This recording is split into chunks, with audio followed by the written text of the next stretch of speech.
Hamas സൈനിക മേധാവി ഇസുദ്ദീൻ അൽ Hadad കൊല്ലപ്പെട്ടു.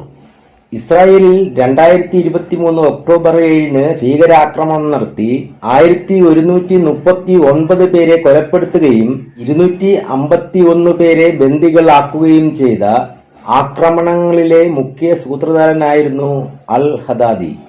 1980 കാലഘട്ടങ്ങളിൽ കൗമാരപ്രായത്തിൽ തന്നെ ഹമാസിൽ സജീവമായി പ്രവർത്തിച്ചിരുന്നു.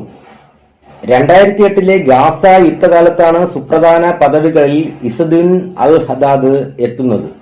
ഹമാസിന്റെ സിറ്റി ബ്രിഗേഡിന്റെയും വടക്കൻ ഗാസ ബ്രിഗേഡിന്റെയും ചുമതല വഹിച്ചിരുന്നു. 2025 ജൂണിൽ ഹമാസ് സൈനിക മേധാവിയുടെ ചുമതല ഏറ്റെടുത്തു.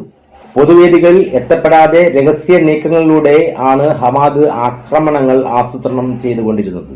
അതുകൊണ്ട് തന്നെ ഇസ്രായേൽ സൈന്യം ഇസുദ്ദീൻ അൽ ഹദാദിനെ ദ ഗോസ്റ്റ് എന്ന് വിശേഷിപ്പിക്കപ്പെട്ടിരുന്നു. കഴിഞ്ഞ 6 തവണ ഇസ്രായേൽ നടത്തിയ വ്യോമാക്രമണത്തെ അതിജീവിച്ച വ്യക്തിയാണ് ഇസുദ്ദീൻ അൽ ഹദാദ്.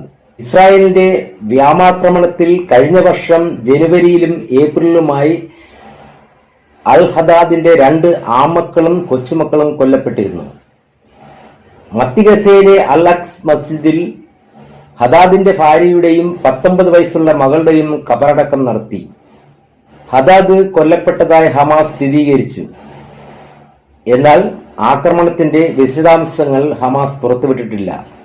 2023 ഒക്ടോബർ 7 ഇസ്രായേലിൽ ഹമാസ് നടത്തിയ ആക്രമണങ്ങളിലെ മുഖ്യ സൂത്രധാരന്മാരിൽ അവശേഷിച്ച ആളായിരുന്നു ഇസുദ്ദീൻ അൽ ഹദാദ്.